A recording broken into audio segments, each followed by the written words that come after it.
সালামু আলাইকুম, আশা করি সবাই ভালো আছেন। এই যে আমরা কনটেন্ট তৈরি করছি, এই কনটেন্টগুলো কিন্তু আমরা ইউটিউবে যখন আপলোড দেই, তখন থাম্বনেইলটার দিকে আমাদের বেশি গুরুত্ব দিতে হয়। কেননা একজন অডিয়েন্স যখন আপনার ভিডিওটি দেখবে, সবার আগে সে কিন্তু থাম্বনেইল দেখবে। সো থাম্বনেইল দেখে যদি তার ভালো লাগে, তাহলে সে আপনার ভিডিওটি হয়তোবা দেখতে আসবে।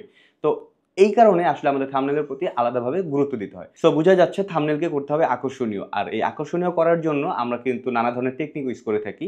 তো আমরা যদি অনেক পপুলার কনটেন্ট যারা ক্রিয়েট করে তাদের চ্যানেলগুলোতে দেখি, তাহলে আমরা দেখব যে থাম্বনেইলে যখন আমরা কোনো ফেস দেই, সেক্ষেত্রে ফেসের চারপাশ একটা গ্লো ইফেক্ট তৈরি করে, যার ফলে থাম্বনেইলটা দেখতে কিন্তু অনেক বেশি সুন্দর লাগে। তো এই গ্লো ইফেক্টটি কিভাবে এড করা যেতে পারে আপনার থাম্বনেইলে ফটোশপের মাধ্যমে, সেটা আজকে আমি আপনাদের সাথে শেয়ার করব। সো বেশি কথা বলবো না, চলুন চলে যাই ফটোশপে।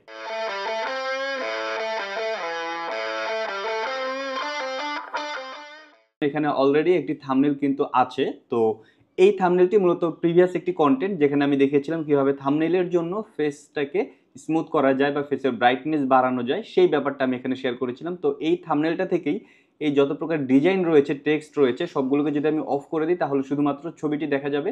এবং এই ছবিতে এই যে আমাকে দেখা যাচ্ছে, আমার এই বডির সাইড দিয়ে আমি এখন লাইট গ্লো ইফেক্টটি কীভাবে দেওয়া যায়, সেটাই আমি আপনাদের সাথে শেয়ার করব। তো চলুন আমরা কাজ শুরু করি। প্রথমে কন্ট্রোল জে দিয়ে একটি লেয়ার নিয়ে নিলাম। এই লেয়ার থেকে প্রথমে আমার এই সাবজেক্টটাকে কেটে নিতে হবে। তো এটা করার জন্য খুবই সহজ, আমরা চাইলে পেন টুল দিয়েও কাটতে পারি। পেন টুল দিয়ে আমার প্রয়োজন মতো এভাবে ধরে আমি কাটতে পারি। বাট আমি এই মুহূর্তে পেন টুল দিয়ে কাটবো না। আমি চলে যাব সিলেক্টে গিয়ে এখান থেকে সাবজেক্টটা প্রেস করব। তাহলে কিছুটা সময় নেবে, সময় নিয়ে অটোমেটিক কিন্তু আমার সাবজেক্টটাকে এভাবেই সিলেক্ট করে দেবে। তো আমার সাবজেক্ট সিলেক্ট হয়ে গেল। এবার আমি কিবোর্ড থেকে কন্ট্রোল সি কন্ট্রোল ভি দিয়ে একটা কপি করে ফেললাম। সো নতুন আরেকটি লেয়ার কিন্তু চলে আসলো। আমি নিচের দুটো লেয়ার যদি অফ করে দেখতে পারবো আমার সাবজেক্ট কিন্তু আলাদাভাবে একটি লেয়ারে চলে এসেছে। আমি লেয়ারগুলো অন করে দিই। তো এই যে লেয়ারটি দেখতে পাচ্ছেন, এই লেয়ারের উপরে আমরা আরেকটি লেয়ার নেব। অর্থাৎ এই যেই সাবজেক্টটি আমাকে দেখা যাচ্ছে, যেখানে আমি আমাকে আলাদা করেছি, এইটা অ্যান্ড হচ্ছে এই অ্যাকচুয়াল ছবিটা, এই দুইটা লেয়ারের মাঝখানে আমি আরেকটা লেয়ার নিলাম। এখানে আমি ব্রাশে যাব, ব্রাশে গিয়ে আমার প্রয়োজন মতো আমি কালার সিলেক্ট করে নেব। তো আমি এখানে এই মুহূর্তে কমলা কালারটাই রাখলাম। কমলা কালারটাকে রেখে আমি জাস্ট ব্রাশের সাইজটাকে বড় করে নিই। দেন আমি এখানে একটা ব্রাশ করি। সো এই ছবিটার পেছনে দেখা যাচ্ছে। আমি যদি একটু এই লেয়ারটা অফ করে দিই, তাহলে দেখা যাবে আমার ছবির উপরে পড়েছে। বাট যেহেতু আমি এখান থেকে আরেকটি আমাকে আগে কেটে নিয়েছি, আমার ছবিটাকে আগে কেটে নিয়েছি, এই কারণে উপরে আমাকে দেখা যাচ্ছে। আর আবার এই লেয়ারটাকে যদি আমি টান দিয়ে এই ছবির উপরে নিয়ে যাই, তাহলে কিন্তু আবার আমার ফেসের উপরে পড়ে গেল। তো লেয়ারটা আগে ভালোভাবে বুঝতে হবে। লেয়ারটা বুঝতে পারলে এই জিনিসগুলো আপনারা বুঝতে পারবেন। তো আমি লেয়ারটাকে নিচে নিয়ে আসলাম। এখন এই ছবির নিচে আমাকে এই লাইটটা দেখা যাচ্ছে।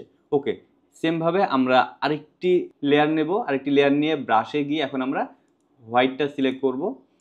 হোয়াইটটা সিলেক্ট করে দেন আমরা ব্রাশটাকে একটু ছোট করে নেব। দেন আমরা এখানে ক্লিক করি।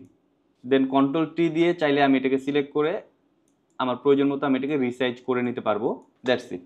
এখন যেটা করব, এই যে দুইটা লেয়ারে আমরা দুইটা কালার সেট করলাম, এই দুইটা লেয়ারকে আগে আমি শিফট প্রেস করে মার্ক করে নিলাম। দেন কন্ট্রোল সি দিয়ে কপি করে কন্ট্রোল ভি দিয়ে পেস্ট করে দিলাম। দেন এটার একটা কপি হয়ে গেল। এই দুইটা লেয়ারকে টান দিয়ে আমি উপরে নিয়ে যাব। অর্থাৎ এই যে আমার ছবিটি যে ছিল এটার উপরে, আগের দুইটা ছিল নিচে, এই দুইটা গেল উপরে। নিচের দুইটা লেয়ারের কাজ এই মুহূর্তে শেষ। তো উপরের দুইটা লেয়ারের কাজ করব।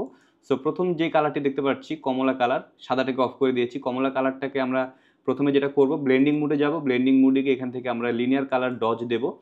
দেন আমরা এখান থেকে একটি সাব লেয়ার নেব। সাব লেয়ার নিয়ে এই যে ব্ল্যাঙ্ক স্পেসটা দেখতে পাচ্ছি, এখান থেকে আমরা একটি রাইট বাটন প্রেস করব মাউসের। দেন ক্রিয়েট ক্লিপিং মাস্ক, এটা সিলেক্ট করব। দেন আমরা এই যে যেই সাব লেয়ারটি নিলাম, এটা সিলেক্ট করে আমরা কিবোর্ড থেকে কন্ট্রোল আই প্রেস করব। তাহলে এটা ইনভার্ট হয়ে গেল, অর্থাৎ চলে গেল। দেন আমরা এখান থেকে ব্রাশে যাব। ব্রাশে গিয়ে এখান থেকে আমরা হোয়াইট সিলেক্ট করব। হোয়াইট সিলেক্ট করে আমরা আমাদের ব্রাশটাকে একটু বড় করে নিই। দেন আমার যে বডিটা রয়েছে, অর্থাৎ এই যে আমার ছবিটা, এই লেয়ারটা, এই লেয়ারের উপর দিয়ে আমরা একদম কর্নার দিয়ে জাস্ট এভাবে হালকা করে ব্রাশ করে দেব। একটু বাহিরের দিক থেকে করতে হবে, সো দ্যাট হালকা একটা ফ্লেয়ার জাস্ট আসবে আর কি, হালকা করে। তো অলরেডি কমলা কালারের যেই গ্লোটি রয়েছে সেটা কিন্তু চলে আসলো। বাট এরপরে আমরা হোয়াইট কালারের গ্লোটা একটু ক্রিয়েট করব। এটা করার জন্য এটাকে অন করে নিলাম। দেন আমরা এখান থেকে ব্লেন্ডিং মোডে গিয়ে লিনিয়ার ডজ অ্যাড এটা সিলেক্ট করে দিলাম। একটি সাব লেয়ার নিলাম, এখানে ব্ল্যাঙ্ক স্পেস রয়েছে, ব্ল্যাঙ্ক স্পেস থেকে রাইট বাটন প্রেস করে ক্রিয়েট কিপিং মাস্ক দিয়ে দিলাম। দেন আমরা আমাদের সাব লেয়ারটা সিলেক্ট করে কিবোর্ড থেকে কন্ট্রোল আই প্রেস করে ইনভার্ট করে দিলাম। দেন ব্রাশে চলে গেলাম। ব্রাশে গিয়ে এটাকে হোয়াইট নিয়ে নেব, যদি ব্ল্যাক থাকে জাস্ট হোয়াইট করে নেবেন। এবার আপনার ব্রাশের সাইজটাকে ছোট করে নেন। বডির একদম কর্নার দিয়ে জাস্ট আপনি এইভাবে হোয়াইট ফ্লেয়ারটা জাস্ট এভাবে প্রেস করে দিবেন কিবোর্ড মাউস থেকে।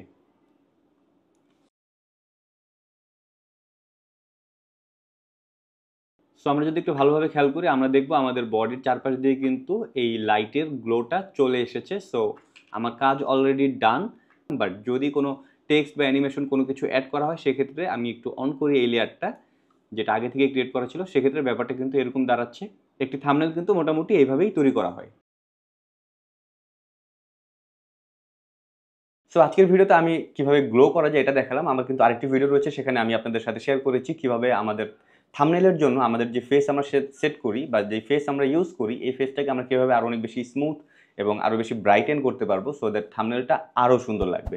তো সেই ভিডিওটিও চাইলে দেখতে পারেন। আর এই ভিডিওটি যদি আপনাদের ভালো লেগে থাকে অবশ্যই লাইক, কমেন্ট, শেয়ার, সাবস্ক্রাইব করে সাথেই থাকবেন। ধন্যবাদ। আসসালামু আলাইকুম।